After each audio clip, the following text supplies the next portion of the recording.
Hello friends, it is time for the last Q&A video of 2017. I asked for your questions on Facebook and you've got a few about photography tips, gear, and the business of being a photographer. So let's get to it. Parker wants to know, what are some hints/tips for getting sharp, detailed photos of objects with reflective surfaces, such as pictures including vehicles, buildings with glass windows, etc.? How can they be enhanced in Lightroom, and does HDR have a place with these types of photos? Well, one tip for this type of photography is a circular polarizer. Now, I have a feeling that some of you are kind of freaking out because anything you can do with the filter, you can do in Lightroom, right?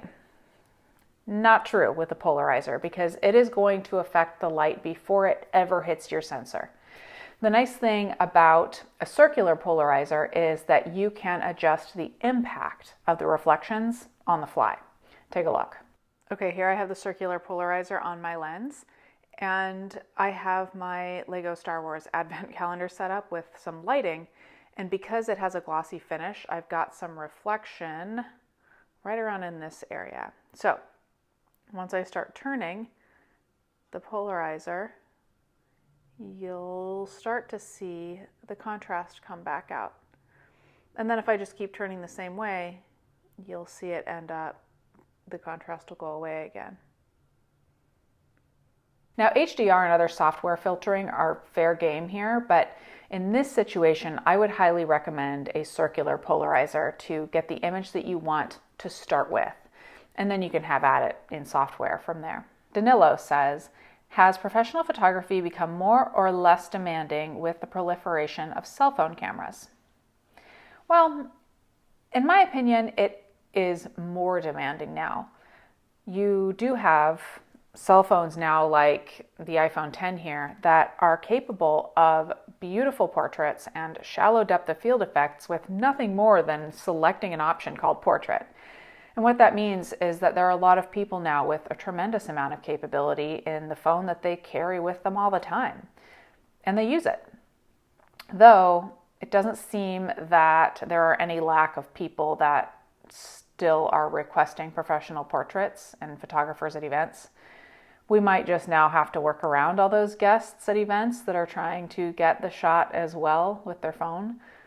There's nothing worse than working around someone who has staked out a really good location, say at a wedding, and then they pull out their phone and they stand there like with authority as though they're the one being paid to be there. I have a feeling I'm not the only one that has experienced this. Anyway, it does need to be said that even the latest and greatest phones, they don't know timing, light, and location. You know, the professional scouts the location to learn the best circumstances, the time of day, and the equipment to bring to ensure that their vision can come to life. To me, the camera itself, it's the professional's tool, but it's not the element that distinguishes the artist from the amateur. To me, that distinguishing factor comes from vision and experience. And the camera, whether it be a DSLR or a phone, it simply becomes a necessary accessory. Ken says that this is a tough one. He says, from my D7100, I download my SD card onto my Android tablet for JPEGs. The tablet, the TV, or the printer will not download pictures from RAW. I am unable to use the XQD cards or the compact flash card, and I can't upgrade to the new cameras. I like JPEGs, not computers. Any ideas? Well, tablets and phones and RAW files don't always mix. If you're in the business of shooting RAW, you're virtually committing to editing on a computer. There are some exceptions with the help of some special apps for both Android and iPhone. I like Snapseed. But generally speaking, it's not nearly as smooth as working with RAW on a PC or a Mac. For me, when it comes to phone or tablet editing, I embrace the JPEG. When things are more serious and I'm shooting RAW files, I'm editing on my computer. Or I use the in-camera editing options to edit the RAW files and then save them as JPEG. if any of you guys have a smooth, raw workflow on a phone or tablet, let Ken know down in the comments below. Robert says, what is the significance of the ring on your left hand? Robert, I think you are being a little bit cheeky here, but I am going to give you a real answer. There is a significance to this ring, but it may seem strange. For starters, this ring is stainless steel, and I purchased it on Amazon for about $10. Now, throughout much of my life, I cared very much what people thought of me, and I thought that you needed expensive jewelry to show that you were successful. Probably like most people, that was kind of ingrained in me. But I also always felt the need to be a little subversive, but was kind of afraid to let that out, at least for most of my life. As I've gotten older, I've realized that it doesn't really matter what anyone thinks, and I can do what I want, and I can look how I want to look, the clothes I wear, the jewelry I have. And anyway, this is a bit of a response to that. And it's also a reminder to myself to just keep being me. Albert says, hi, SnapChick. Hello, Albert. He says, thank you for taking my question. You're welcome. I want to talk to you about the Nikon 105mm f1.4 lens. That is a beautiful lens from Nikon that delivers outstanding sharpness and image quality.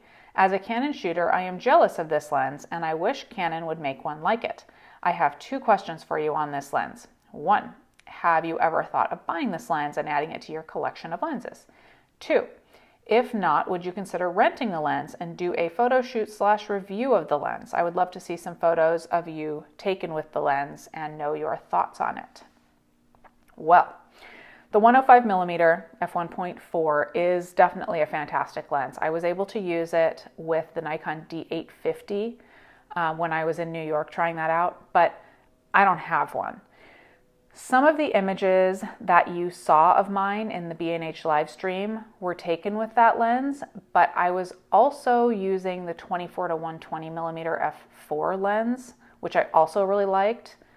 And honestly, in that situation, I know this is kind of controversial. In those photos, it didn't really matter which of those 2 lenses I was using. I'm sure if you got into the weeds, there was probably a difference between the photos, but for all practical purposes, there really wasn't, other than the fact that I was able to be more flexible with the zoom lens. Now, I do have a much older and much clunkier 105mm lens, and I have been very happy with it. So, I really just haven't thought about the newer, much more expensive model. Also, I have a 85mm f1.8 lens, which is a pretty similar focal length and also an absolutely beautiful lens. I mean, it was a great lens when I used it, the 105mm f1.4, and there's definitely quite a bit of hype around it, but I really just don't see myself picking one up. Now for Canon, they do have a very nice 85mm f1.2 lens. And if I were a full-time Canon shooter, I would forget about the Nikon 105 and probably be lusting after that Canon 85mm f1.2. It looks like a real low light and depth of field machine. Now there's one more question that I am going to answer, but not for a couple of weeks. It is about what's coming up from equipment vendors in 2018 and my thoughts and perspectives. In fact, I'm going to make a video with a bit of a retrospective on 2017 and then a look toward 2018. And I definitely want to hear your thoughts on 2018 as well. So thank you all for your questions. If you have any more questions for me, let me know in the comments below. But don't be shy about commenting and letting everyone know what you are looking for in 2018 from a camera, lens, and accessory perspective. Thanks everybody for this last Q&A of 2017, and I'll talk to you soon.